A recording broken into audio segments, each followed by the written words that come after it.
ladies and gentlemen, welcome back to WVW coverage. We've got Game 2 of DK versus HGT, the Hyper Glory team. I'm Zyori. Joining me remotely is Blaze.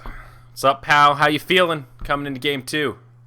I'm hoping that HGT have a little bit more something to show for this one. Like in the last, they showed that they had some difficulty taking the late game against DK, and that was obviously very problematic when DK is able to draft an Ember Spirit and Naga Siren and still make it through past the mid game. So in this case here, they obviously need a different strategy from the onset, and I do want to see this one to be really, really back and forth. We were kind of talking in between the games and saying, well, it was just like things were happening, and we, based on trends of previous games, knew where things would end up falling if something didn't happen. And unfortunately for HGT, it just didn't. XGT made a couple of cool plays, but beyond that, really, they never had the full control of the game after they stopped grouping as a 5 to push. So we'll see if they have a different strategy in mind for this one and don't have to rely so much on just that one aspect of the game.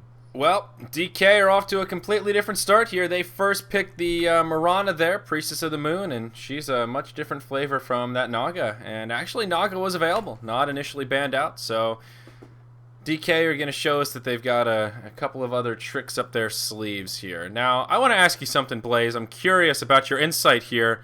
Dire teams banning Lycan. What's going on with that, man?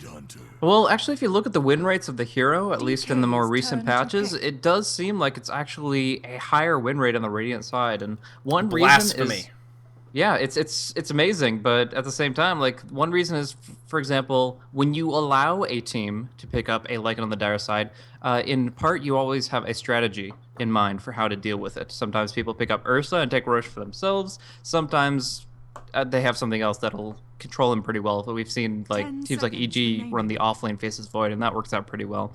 But in either case, a Dire Lycan taking Roshan is absolutely no surprise to you. So you can either counter it and plan for it, or you can just account for the Aegis, account for the extra golden experience, and win anyways. And so comparing that to a Radiant Lycan and him trying to snipe Roche with maybe a smoke play, or just based off of one lucky push or a gank, it suddenly opens them up to a whole new bit of possibilities. And accompany that with the fact that Radiant Jungle is easier to maneuver with it and get the easier farm, I just gotta say that there is still a lot of validity in the Radiant side. All right, well, that was... Damn, it's almost like you had that prepared, man. Jesus. Well done. If I was a teacher and you wrote that on a piece of paper, I'd probably give it a solid B+. So, congratulations. Well, DK, they burst my bubble here. I was getting all excited about, hey, they've got different chicks in the bag and different cookies in the jars, and, well, they second picked the Naga. So, I reckon they're going to do pretty much the same damn thing they did last game. Yeah, something along those lines. I mean, we've been seeing MMY play a lot of Mirana today, earlier in the match versus LGDC deck. I think he played it both games. And just arrows for days. Like, they are able to get those big disables off and follow it up with some easy kills that creates space all day long. Now, on the Radiant side, I think Burning prefers to run the Naga in the mid, so maybe that leaves a little bit of more room for maneuverability of HGT to go in and actually get smoke ganks off to try to shut him down before Radiance comes online.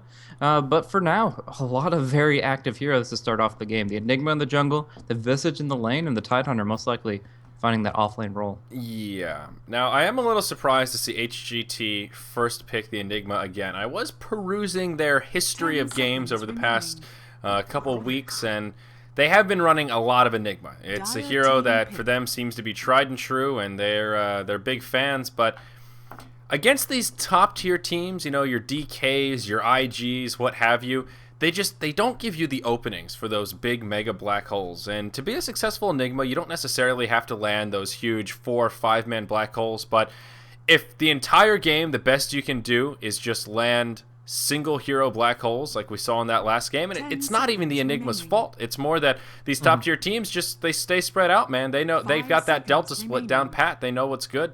With not getting caught in black holes. So it's just surprising to me to see HGT trying this quote-unquote trick once again, and DK are just so well equipped at dealing with an Enigma. I don't know. I just don't know.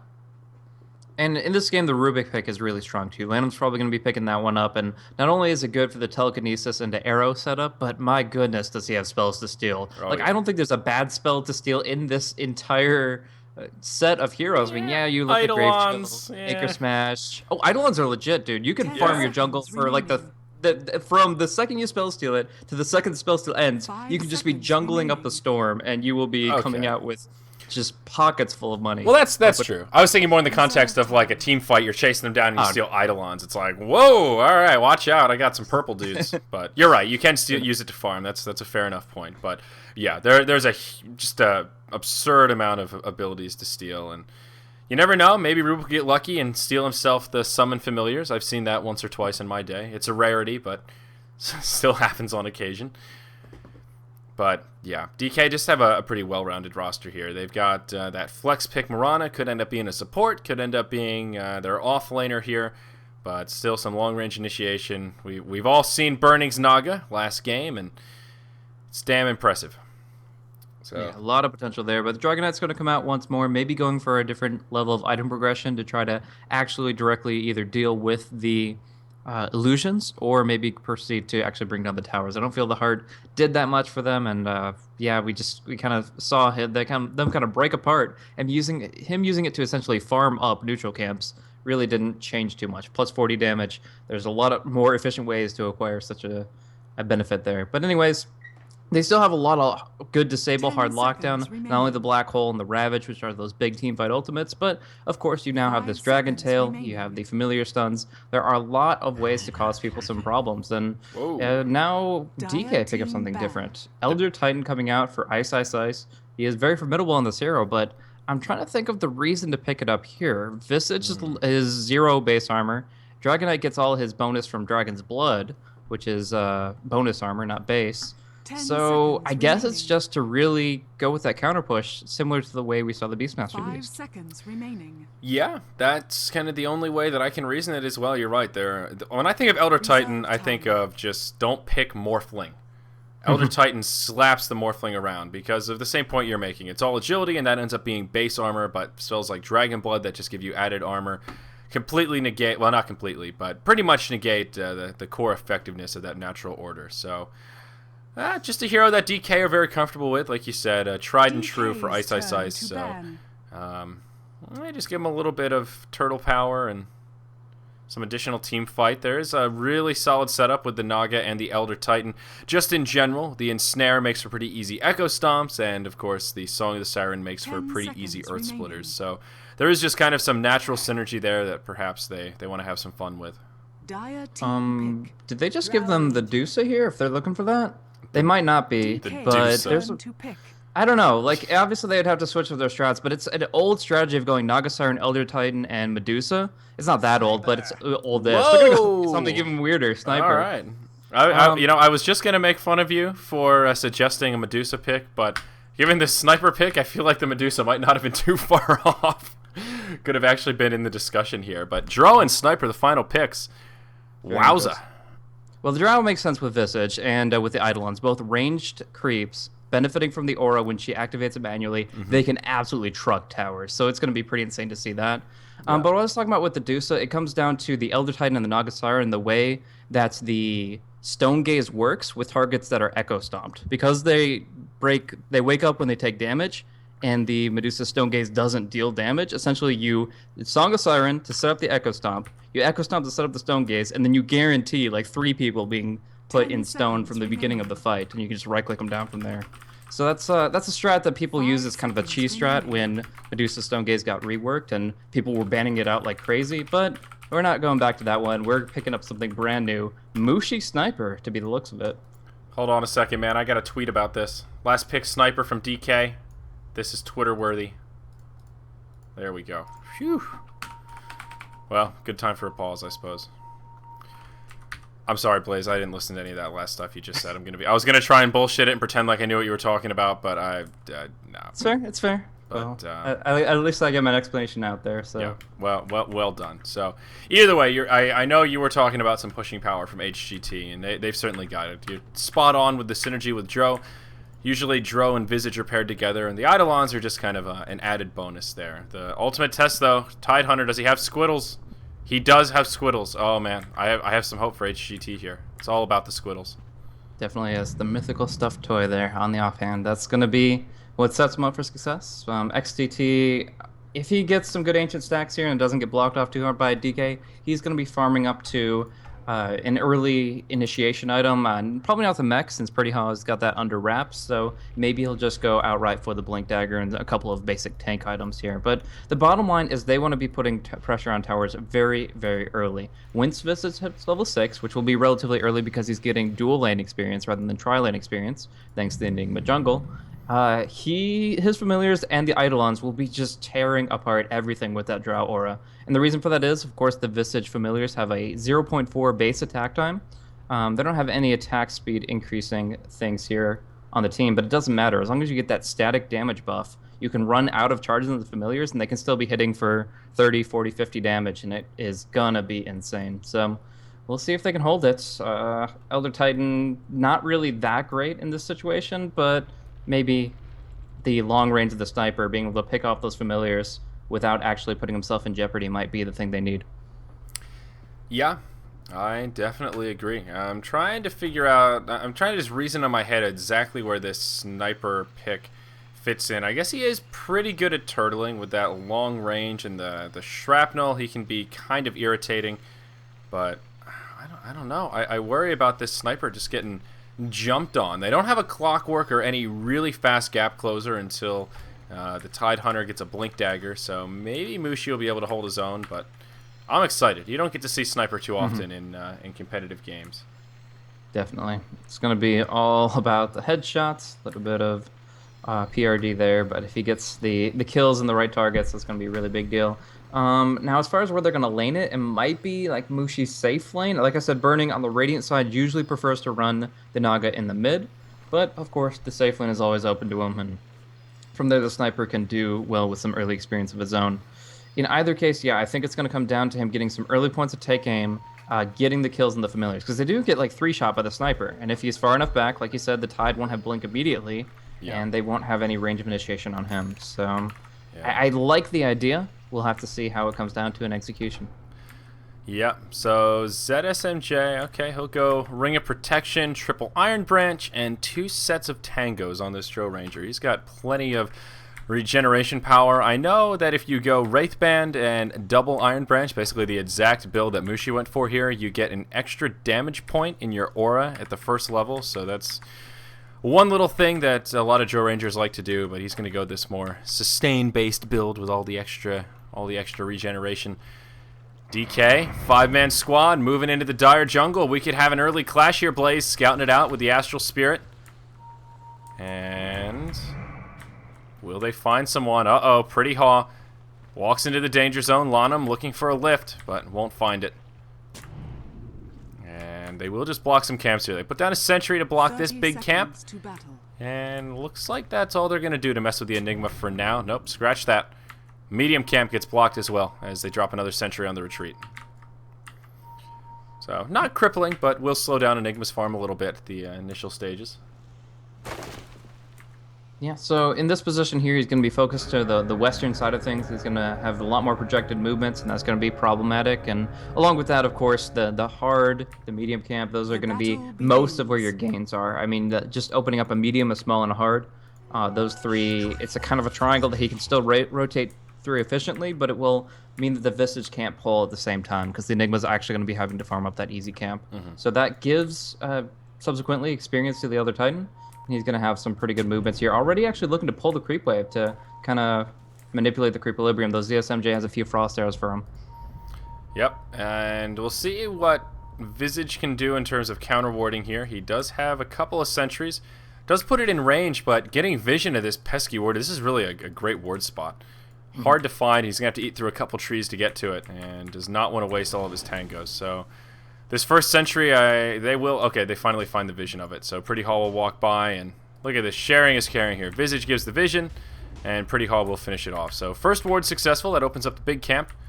Medium camp, we'll see if they can find it. This is pretty intense early warding here.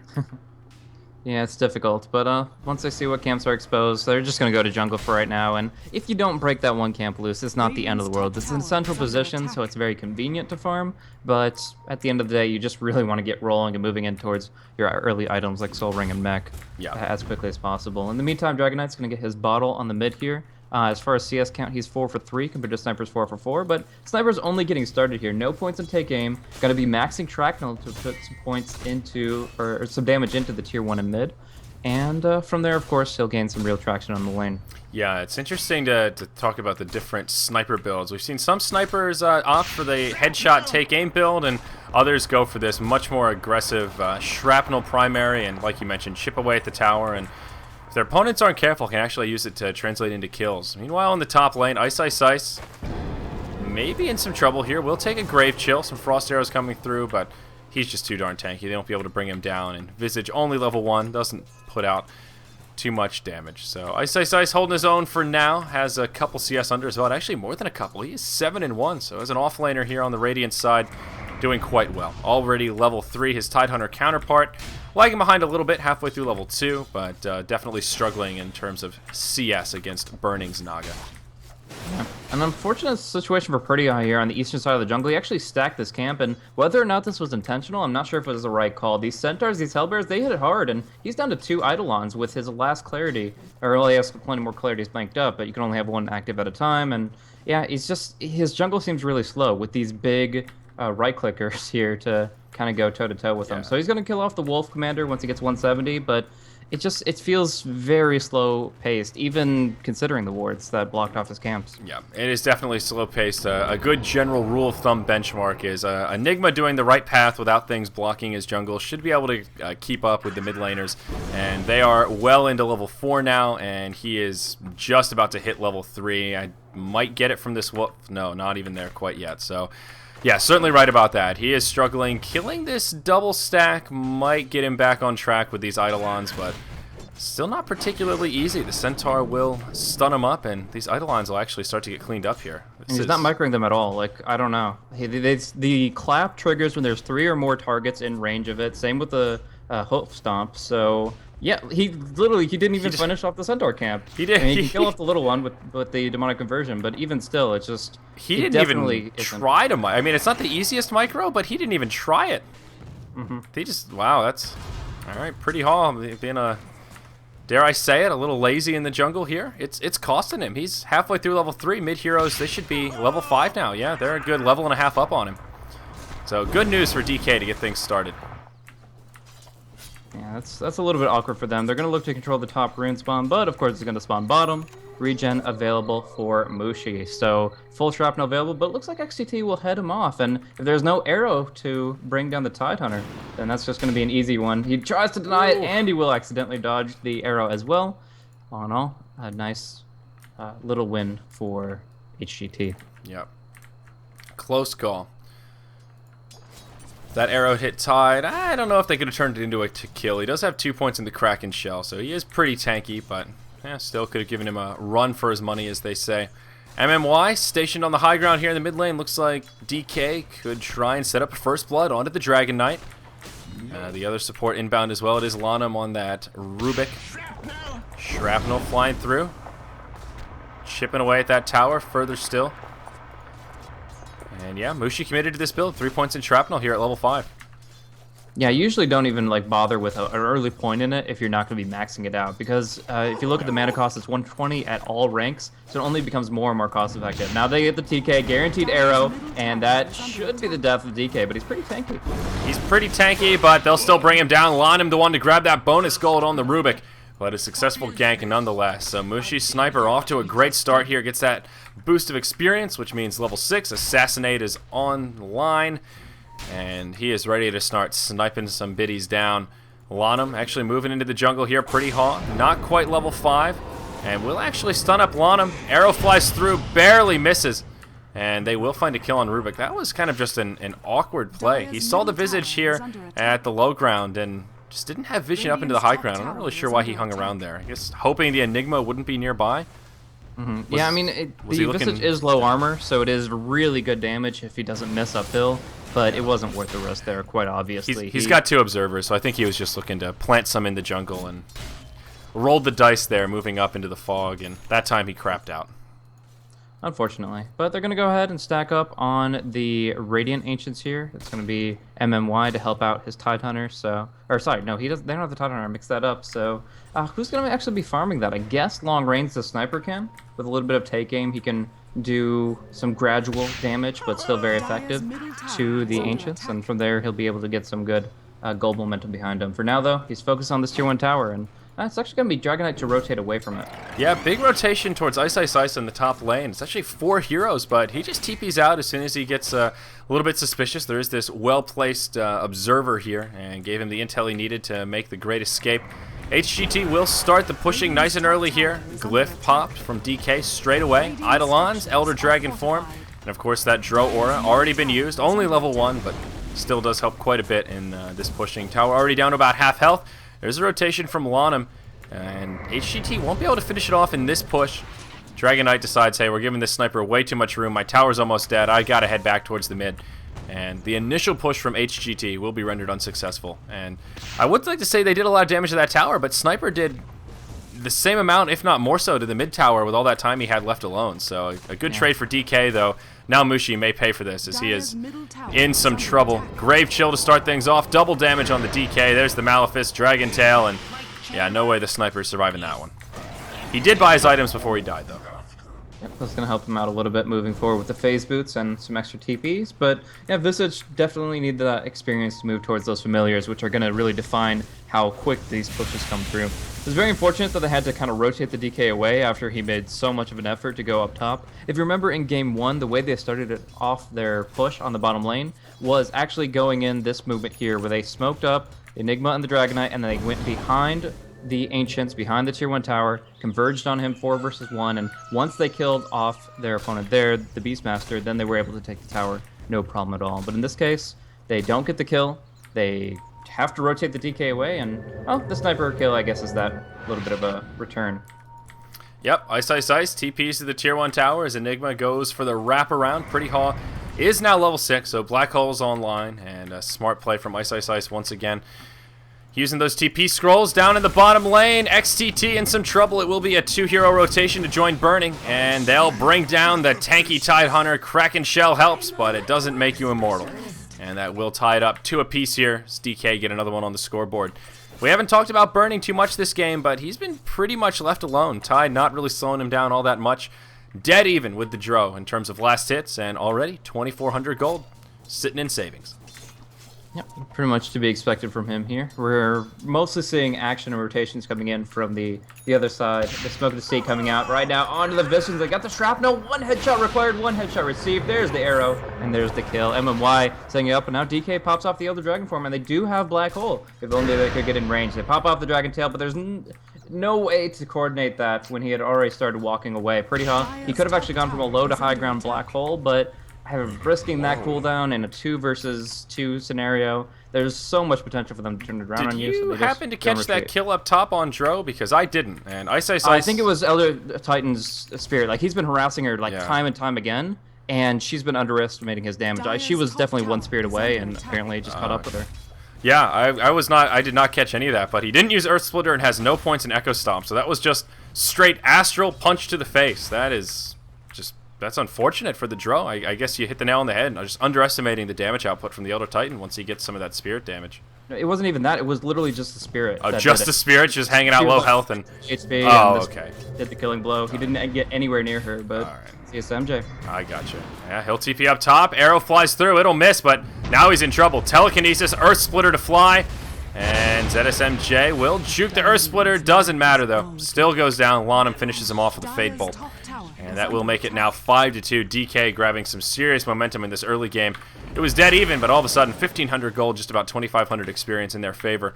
There's a rotation down bottom to pressure the Naga. HGT smoked up to get there, but Burning. Good game sense here. He will back out, and they do have nice observer here to give him a little bit of intel. So he will avoid gank, or avoid death, I suppose I should say, for the time being. Yeah. So we're going to be seeing an interesting build come out from XTT. He went for 2 in Gush and 4 in Kraken Shell. He's tanky as all get out, but as far as like wave clear, he doesn't really bring much. You see this Anchor Smash, it barely pinpricks the creeps, and yeah, he doesn't take any damage from them, but he's still taking a while to just wail on them with his big hammerhead there. Yeah, the 4 points in Kraken Shell doesn't surprise me. That second point in Gush does a little bit. We see more tides actually favoring Anchor Smash because it's so much more mana efficient. You can put out a lot more damage, and you can also use it to stop melee heroes from farming. We'll hold that thought for a second here as Mushi finishes off the tier 1 tower mid. Will get initiated upon. Dragon Tail. MMY comes in, connects with an arrow, but can't keep his buddy alive. Now he'll actually TP to his death as the Visage rotates in, so it will be a 2-for-0 swing in the mid lane and a 2-for-1 tower exchange. DK get the tier 1 in the mid as well as the top, and they lose their tier 1 down here in the bottom lane. So I guess you could say HGT come out ahead with those 2 kills, but DK find the better of the towers. Anyhow, yeah, you see a lot more ties just going for that Anchor Smash primary and getting points in Kraken Shell as needed. You can kind of slow down the Naga's last hitting power a little bit. Riptide makes things a little more difficult, but the Gush is like that second point is just not a value point. It's I don't know. We usually I feel like most of the tides I've seen recently either skip Gush or just go for that singleton point. The old days of leveling up Gush seem to be long gone. Yeah, and I'm just questioning, is he gonna like leave Anchor Smash at level 1 while he pursues Gush? It just doesn't make much sense as a build because of how powerful Anchor Smash can be. But we'll see right now them putting pressure out on him. He has the blink, he has that max Kraken Shell, very tanky indeed, but this smoke, they bring a lot to the table with this one. Yep. And there you go. XTT gets telekinesed. He will juke the arrow, but doesn't matter. Has a Ravage. Anchor Smash comes out. TP's coming in. Song of the Siren. Deployed by Burning. And maybe they'll try and set up a kill on the Dragonite. Do they want to go for this? I think they should, but no arrow. Still cooling down. No telekinesis either. And not much they'll be able to do. So kind of sloppy from DK. Meanwhile, in the mid lane, Assassinate deployed, and Visage will fall as Mushi picks up a solo kill with the sniper. Very nice kill, because he is 5 experience away from familiars. He would love to summon familiars in Fountain right now upon respawn, but not going to get the opportunity. He has to go all the way out to the creep wave, get the level 6, and then expend the mana and try to regroup with his team to make the things happen up on the top lane. Where, speaking of, we have 3 Eidolons. They get the plus 24 damage from Precision Aura. Pretty awesome for 3 little guys and potentially 6. And, of course, the SMJ. He's actually activating the aura right now, which a lot of people kind of misunderstand how the manual act of the Precision Aura works. If you're within 900 range of a range creep that's hero controlled, it doesn't matter if you have it activated or not. They're still going to get it because it's still an aura. But, of course, the 900 activating it will enable it so that siege creeps and range creeps on the other side of the map will be able to benefit from it. So maybe misusing this cooldown just now, but even still, they're going to get this tower, and it's the whole point of the draft is to benefit from that aura. So unless Elder Titan has something else to say for it, with Earth Splitter on cooldown, I don't think that's happening. Yep. And sorry, just tabbing out right here.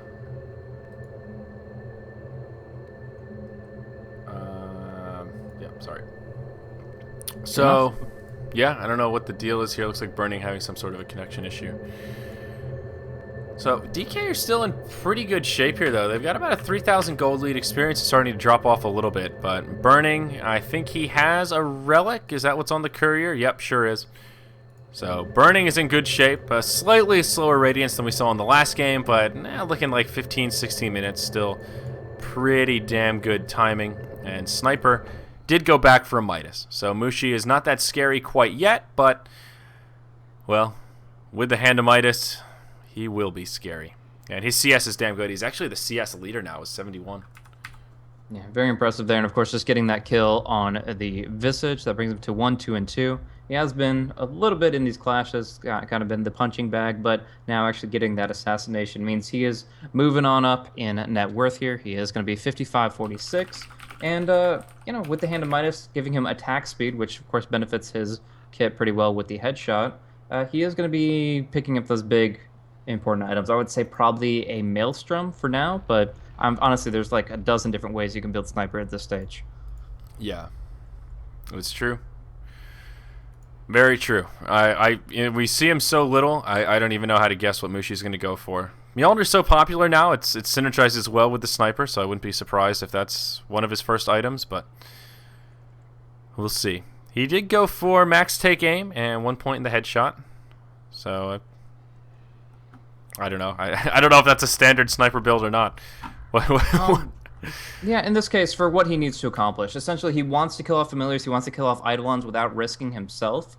And since Ravage is on cooldown, he doesn't have to worry about the Blink from Tide. He can use this build, the 414, to really just eliminate any real push. That in conjunction with the Shrapnel. So I kind of do like that second point in Headshot. You're talking about value points with the Gush. Well, the second point in Headshot really is a value point, because if you look at the damage, essentially the Headshot at rank 1, it's just the mini stun. It does 15 damage. That's a very negligible buff. But when you add in 40 physical damage on top of that at rank 2, then you're actually starting to feel the pain. That's when he starts really scaling on attack speed, as far as that little bit of extra oomph. So even still, he's prioritized the take aim because, my goodness, could you get some real attack range at that 950? You can be miles away and still getting pop shots on your opponents.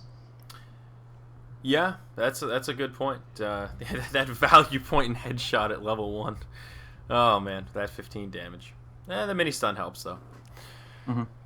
But we'll see. HGT still haven't really achieved all that much. Last game, at least at this point, they were knocking down towers like crazy, grabbing some gold momentum, and DK with this much of a gold lead already. Not that 3,000, pardon me, is all that much, but they've got a pretty decent lead considering it's the early game, and they have a pretty obvious carry advantage here. Sniper and Naga are very hard carries, much more so than the Dro and the DK. So that makes me a little bit nervous, and obviously that means HGT need to make some serious magic happen here in the mid game. But alas, Blaze, we will resume, and we will Dota on.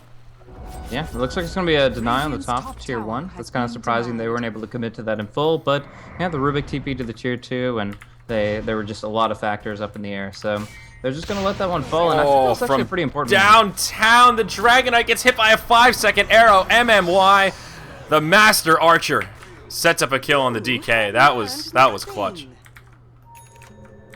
But the turnaround potential, they have the black hole here. Just the Mushi. stun. Oh no, they need more. He has a haste rune. Moonlight Shadow, is there detection? No, there is not. No detection. Oh no, they've got a sentry. They put it down right as I look at the inventories, and they will secure the kill on the Mushi. Wow. So I must have activated that rune a little bit earlier. I didn't check the buff duration. That obviously is a pretty defining aspect of his retreat. Unfortunately, just not able to escape as readily, and they did bring the detection, which is very important to have against a Mirana-based lineup. But we got pretty lucky with that detection. That was just a single sentry that they had left over from warding, and that's it. They were not very well prepared, but they had the bare minimum they needed to make it happen, and now they will translate this into a tower push here in the mid lane. So things starting to look a little bit better for HGT, I suppose you could say. Yeah, their lineup is certainly coming back together. We do see the Echo Stomp come through. They want to try to follow that up with an arrow, but not even close. They're going to be able to go in retreat. Now, if you look at the Visage Familiars, they are actually getting like plus 22 from the Drow when they're actually nearby. And for those that don't know how the Familiars interact with the Precision Aura, it's absolutely absurd how much physical damage they can do. They're kind of glass cannons, because the sniper is going to be focused firing them down whenever he can. But if they get actual DPS time on a target, it doesn't matter if they have the full 7 stacks of damage potential or if they're down to 0. They still are going to be dealing a lot of physical DPS. And on top of that, I'm sure the Visage is going to look towards a medallion pretty early on. Yeah, wouldn't be surprised to see that whatsoever. Pretty Haw does have an invisibility rune on. Black Hole available and will now complete his mech. Arrow flies through. Oh, wow, that was close. Almost clipped one of them. Hit one of the familiars, but just whizzes right through. Oh, man. So, HGT, hungry for blood. They do have a Ravage available. We talked about that Blink Dagger on Tide, which he picked up quite some while ago. DK actually smoked up as well. They're in hot pursuit. Oh, no. HGT, they can get caught with their pants down. The Visage will get caught out first. He doesn't get dropped, though. XTD finishes him off with the Ravage. Visage will fall now to the Assassinate from the Sniper. Elder Titan on the run. Song of the Siren coming out from Burning. He will just TP home and keep his teammates safe. And it will end as a 1-for-1, at least for now. Yeah, but a big cooldown committed there, of course, with the Ravage compared to what DK bring. It's very, very short CDs. Now, the arrow actually got blocked for the second time by the Familiars. That they eat it right up. So, MMY missing out on the easy kill on Rubik, but of course, having the opportunity for Sniper to clean up on the Visage. So that's really nice. Yeah, Radiance is now online for the Naga. 16 minutes. Again, not the best timing, but certainly not the worst either. So Burning can start to repel these pushes. Just look how much damage the Radiance Burn does. Forced to mech from that one Naga illusion. And now HGT will make the retreat. But the power of the I don't know why radiance. he leaped into the trees. The arrow won't connect, and he's stuck here for 20 seconds. That's a little annoying. But yeah, one thing I want to mention is that He'll just TP back to the tower. Easy. No problem. Nobody saw it. Don't worry about it. But, yeah, the natural order is actually going to enhance the magical damage received by their opposition. That matters a lot because the Radiance is obviously dealing a lot of damage, as you mentioned, but also because Ice has gone for, I don't know if this is a troll build or a genius one, but Dagon won. Yeah, wow. I just moused over it right as you were talking about it, and that's craziness. DK, they'll smoke up. They find the Visage again. Dagon to the face. They'll bring down the undead bird with an assassinate. There you go. Sniper will finish him off with a shotgun round right to the grill. And Lanham got familiars too. Oh, did he really? Yeah. Oh, the money steal. Base, so. Oh man, that is. You know, I'm glad I mentioned that in the draft. Now that really doesn't happen very often, because Visage is just, I don't know. His other spells are so spammable, and you don't summon familiars very often. But that's actually pretty big. Now DK have these mobile wards, and if I'm not mistaken, these familiars, how does it work with Rubik? Do they last forever until they die, or if he gets... Until he dies, or until he loses a spell via spell still expiring. Okay. But also they can be killed off naturally. So they're much more flimsy than Visage's familiars because they don't persist through death. Exactly. Okay, all right. That would be a little too hacks, but still a great spell for Rubik to have. And if he steals something else, they disappear as well? Exactly. As long as he has the summon spell available. All right, so it's not quite as Imba as I thought it was on paper. I didn't realize that he couldn't spell. Yeah, it's still good. But I thought he could spell steal other stuff, and they just died when he died. But that doesn't really make much sense.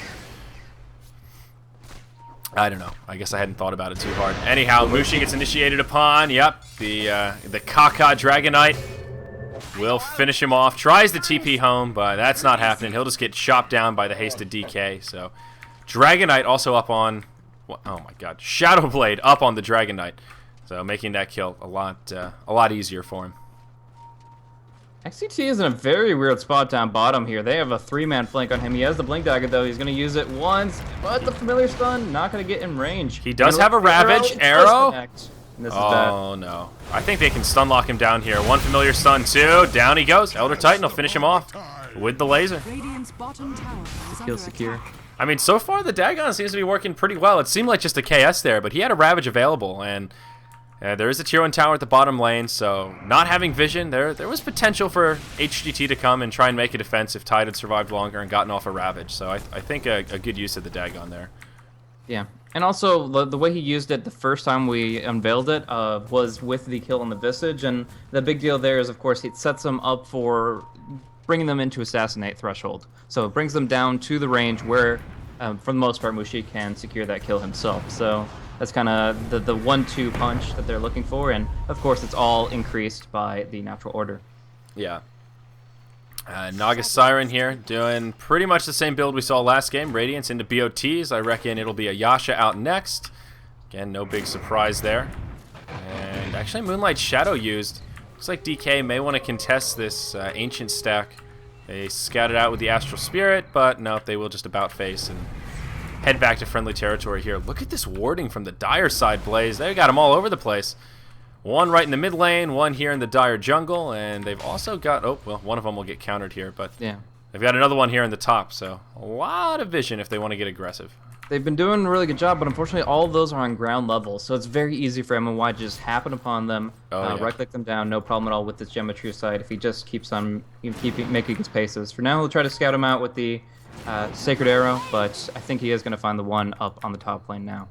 Oh, nope, he'll turn around just at the wrong time, but yeah, you're right. I hadn't realized that Mirana had picked up a gem, so all those awesome wards are soon to expire. HGT hanging in there, though. Gold Graph still favoring DK. Experience pretty comparable. Only a couple thousand. Mushi almost in trouble, but look at this. Sniper with a Blink Dagger. I like. There you go. That's the new meta there. You get mobility, you get positioning, and that's all you really want. As long as you can avoid being caught out, you can just jump into a tree line, you can jump into a flanking position, and that's where you deliver all those pot shots from. Yep. Yeah, it has an invisibility rune on as well. Total glass cannon sniper build right now, and actually really just the glass build. Not too much cannon quite yet, but don't worry, the cannon is coming. Lanham up top. He uses the telekinesis on his ZSMJ. Ravage comes from XTT to help buy him some time. Lanham just gets juiced. Burning comes in, pops the Song of the Siren, only to TP home. Earth Splitter. Nope, will be off the mark. And now Ice Ice Ice, he'll get left behind. He'll try and TP home. Dragon Tail's there, and that'll be a dead Elder Titan.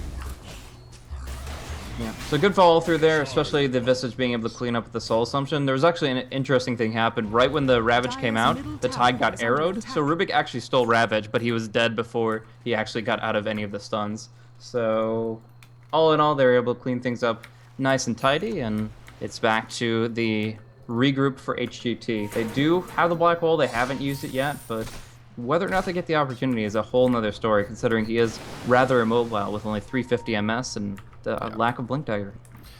Yeah, this has been sort of a sloppy game from DK, especially that fight up top. They've been maybe getting a little hyper-aggressive, but arrow flies in, does hit the Dragon Knight as HGT move into the Roche Pit. This is a little bit risky. They know that the Naga Siren ultimate is down, so that makes this a little bit less scary, but still, I guess they're okay. They don't have Ravage, but they have Black Hole. So, whoa, Tide, 75 hit points. Or is it that Assassinate when you need it? Mushi's down in bottom lane. Seriously. So, I think DK could have maybe tried. They don't have Earth Splitter either. So, all right, you know, I take that back. Good read from HGT. Recognizing the Song of the Siren is down, so is the Earth Splitter. Perfect time to move into the Roche, and they get it uncontested. Aegis of the Immortal does go the way of the Drow Ranger. Still, I mean, this is a nice little opportunity if they can get a good flank in, if they can find a good hero to jump on. This is going to be a clean pickoff on the mid, and Fortification just got expended for, I think, pretty much no reason. Yeah, there's no real threat to the towers in that 5-second frame, so all in all, that we're going to see Drow Ranger deny the tower, but Sniper had already made his escape, and yeah, it's interesting to see DK's movements here. They know that HGT don't have much vision around here because they still... Or do they still have that gem? Oh, it's on Burning now. He has the illusions, so he can kind of propagate that true sight. But anyways, beyond that, yeah, they do know that the enemy is kind of blind at the moment, and they're kind of waiting in the wings. Very aggressive, but still not actually committing to anything in full. Yeah. And Drow Ranger does have a BKB online now. Still has not used that first 10-second charge, as well as the Helm of the Dominator. So Drow's starting to hit a little hard, and definitely coming online. DK have that backup, though. Burning's Naga. Even though they've been a little sloppy and they've taken some unfortunate fights, they haven't really fed too hard, and Burning is just farming away. Now has the Yasha up, another 2,200 already, and holding on to that #1 seat on the net worth chart. So even though DK are not stomping it by brute force here in the mid game like they were in the early game, they're still in pretty darn good shape. Yeah, we're going to see the Moonlight Shadow come through. XTT does have Ravage, but it looks like they're just going to go all TP away. They are still in defense mode. They still want to be able to turtle it up and let Burning do his thing. Right now at 13,000 net worth, he's farming fine, but at least for the moment, you see that he's not having his mirror images spread across the map. So he'll rectify that with this next neutral spawn. Looks like he's going to take some to the mid lane. He himself is going to be moving out about his jungle, but under the vision of the Dire, HGT might make a move. Yeah, look at Mushi down here, farming the wave, knows that they're going to come for him, blinks right into the trees, and DK just can't find him. He moved all around to that haste rune, and Mushi is just a bit too elusive. Uh-oh, he blinks back into the lane. He does have that Maelstrom, so we'll be going to Mjolnir. Elder Dragon form pop, Dragon Tail comes out, DK moving forward to try and save Mushi, but they won't get there in time. The sniper falls, and man, great map awareness, and then just hops out. Unfortunately, he never had eyes on the DK. He hasted in, the creeps didn't see him, and all this time when the DK was running back and forth looking for him, Mushi was actually fogged, so didn't realize how close the DK was. Rather unfortunate. Yeah. And now we see that Konka is going for pretty much the polar opposite item build from what he went last time around. Last time he rushed Ogre Club into Heart of Tarask, and he went for as beefy as he could be. Now he's going for his own variant of the Glass Cannon build. I don't know if that's because of the Dragon's Blood and he feels confident with that, but in either case, he currently has Shadow Blade and is working his way towards Maelstrom. Yeah, you're right. It is the absolute polar opposite, and I wonder if it's almost too much of an overreaction compared to last game. It's okay. I mean, I guess they could use the damage for now. Maelstrom, never a bad idea against the Naga, as we've talked about a couple times now, to clear up those illusions. But it looks like Tide is well on his way to a pipe, has that Hood of Defiance already complete in the inventory. So HGT gearing up for more pushing prowess. Pipe is the item that they desperately needed last game to make it happen. Oh, ZSMJ gets hit by a long-range arrow. He gets mech'd up. There's the Assassinate. That's a dead Aegis. Well done by DK. The long-range, the sniper rifles. Wow. That was a pretty easy Aegis kill right there. Yeah, with the Echo Stomp connecting, you couldn't BKB out of it, and that's the real pain. And the same thing with this arrow. They get it, and they will get the Earth Splitter on top of that. Huge damage. Oh! And almost easy kill. There it is. Sniper with the shrapnel damage. My goodness. The really range on that. That's just... Like, you look at that and you think the Dro is completely safe. Surrounded by friends, back here on the high ground. That was not a forward position, and that's just sniper on sniper on sniper. MMY is the real sniper here. Yep, but set up by SSIs twice over now. These were really the ones that earned the money on those kills, I would say. Because otherwise the BKB, yeah, you don't want to exhaust the 10-second charge just to get disengaged from a fight. But even still, like, he would have if he had the opportunity. But SSI says, no, sir. You're going to take a quick nap, and I'll exploit you in the meantime. So sleepy time. Yep, Burning gets to farm up on the top lane in the enemy jungle the whole time this is going on. Their tier 2 siege is completely unsuccessful. The Aegis completely nullified, and yeah, a lot of activity across the map. Yep, absolutely right about that. Not only is Burning farming well, but by sending the illusions into the dire jungle, he limits the amount of farm that they can retreat to once things slow down after the failed pushes like that when they're looking to find some recovery. So kind of a multifaceted win here for good old Burning. He has now upgraded that Yasha into a Manta style, and Mushi has upgraded his Maelstrom into a Mjolnir. So more big items coming out for DK. Meanwhile, down in the bottom lane, XTT looking to get a little bit aggressive here, perhaps. Does have himself a Ravage ready to rock and roll. Echo Stomp used. They'll hop onto the Tidehunter, actually. And he will get Telekinesis. Assassinate to bring him down. Wow. Crisp execution from DK. Really, really solid. And, I mean, no opportunity to blink dodge, just keeping him pinned down. And now they cleaned up the familiars for free as well. At least one will remain, but Visage doesn't have his resummon for about 60 seconds, and they still can't have to keep on saying that you cannot underrate how much these are providing for their team. Yeah. Right now, the Visage is kind of going for a bit of a wish-washy build. Oh, almost setting up an arrow just on the Enigma getting slept there. Look but at anyways, that familiar positioning. Smart plays. Yeah, very much so. But I don't know about the item progression. He goes Tranquil Boots early, which I don't feel is that warranted on Visage in the first place, because he's already got a lot of armor via Gravekeeper's Poke.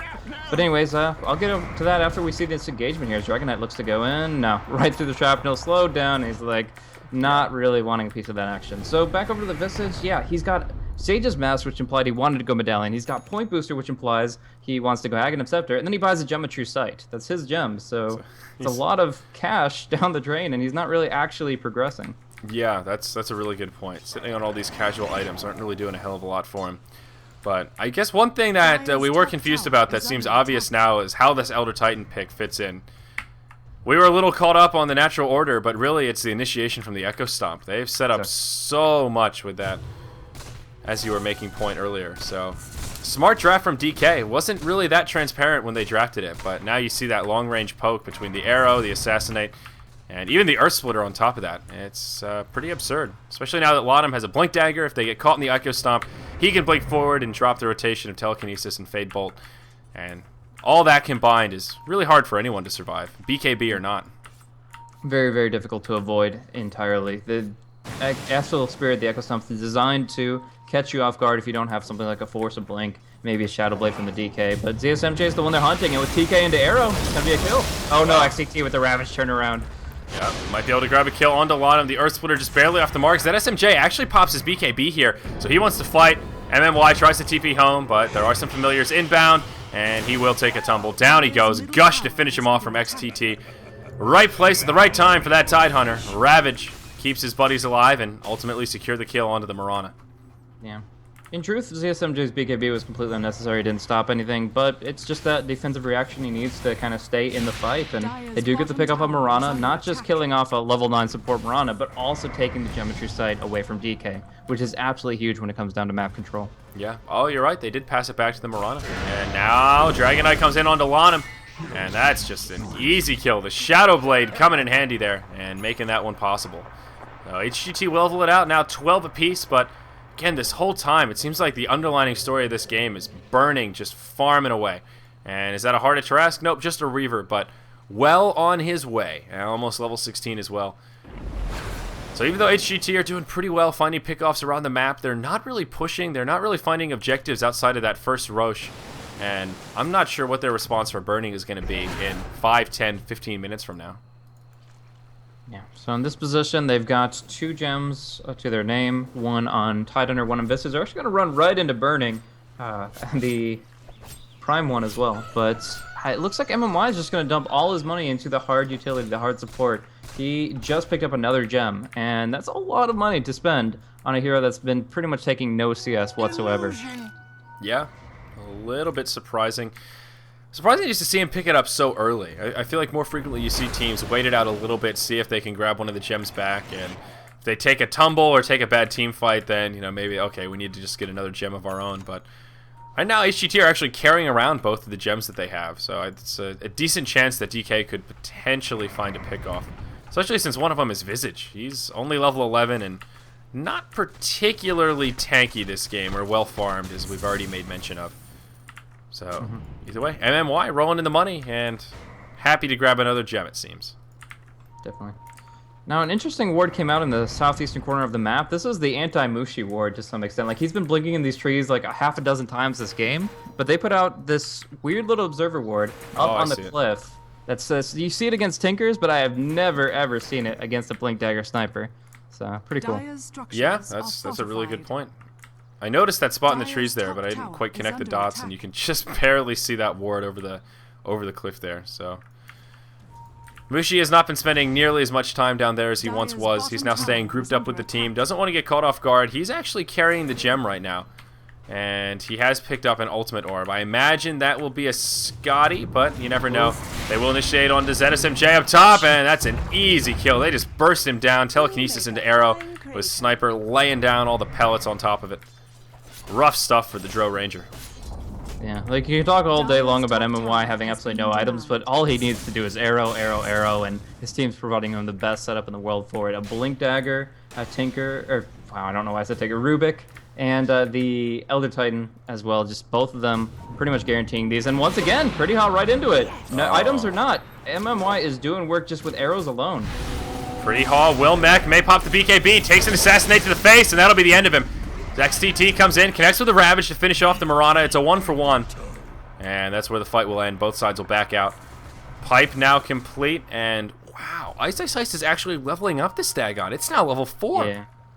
I'm not in 100% in concurrence with that. Obviously, the Dagon 1 has its merits. We've seen it time and time again. But to go all the way up to Dagon 4 and maybe Dagon 5, it works, but it's greedy. I mean, it worked right there. They got him low, and the Dagon finished him off. Now XTT, he's in trouble. That's a gem of True Sight on the ground. And DK, they'll have 2 gems now. It is a Lincoln Sphere for the Sniper, so not the Scotty that I was thinking, but he will go Lincolns, looking to tank up a little bit. Interesting. So the spells and nullify is really just Visage's 2 spells, the Malefice from the Enigma and the Dragon Tail. Yep. If they want to avoid being offensive force, that it also helps there. Oh my goodness, look at that damage though. Dude, she just got cut down. See, the reason I don't like the Dagon is because there are already a couple BKBs up on HGT, but they're just not using them, so it doesn't matter. It's a 10-second BKB still on Enigma. He's died twice to spells, and the Drow Ranger is 9-second on her BKB, and she's died 5 times this game. So, my main critique for Ice's build is completely unwarranted because of how HGT are playing these fights. Yeah, and this seemed like a fairly even game for a while, but now... Oh, God, right Enigma there, just... There. Why does the Enigma die? Black King Bar available, assassinate debuff on your head. You gotta see it come and do something. It's not like you need the long duration. I mean, the way they're playing this, it makes it seem like assassinate is physical, but I assure you, it is magical. You can BKB that shit. I don't know, man. I'm scratching my head as well. Especially the assassinate, because you have the icon. It's a warning sign that says, hey, you're about to take a lot of magical damage. You may want to consider using your BKB. But we'll see. Burning pops the song. Snipe comes out onto the Visage. XTT in trouble. Doesn't have a Ravage. He will fall. Pretty Hall looking for the black hole.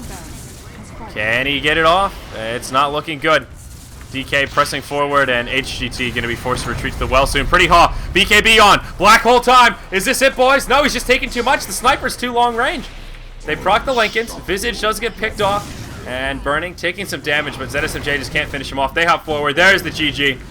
HGT have had enough, and the Hyper Glory team will tap out. Black hole. He totally got it. Won the game with that one. I missed it. Wow. What a game, Blaze. Very interesting. DK with such a good draft. Yeah. I'm actually loving the sniper. The fact that he can headshot the Enigma to interrupt Black Hole, the fact that he can snipe familiars if they're getting pushed in hard, which didn't really happen too much.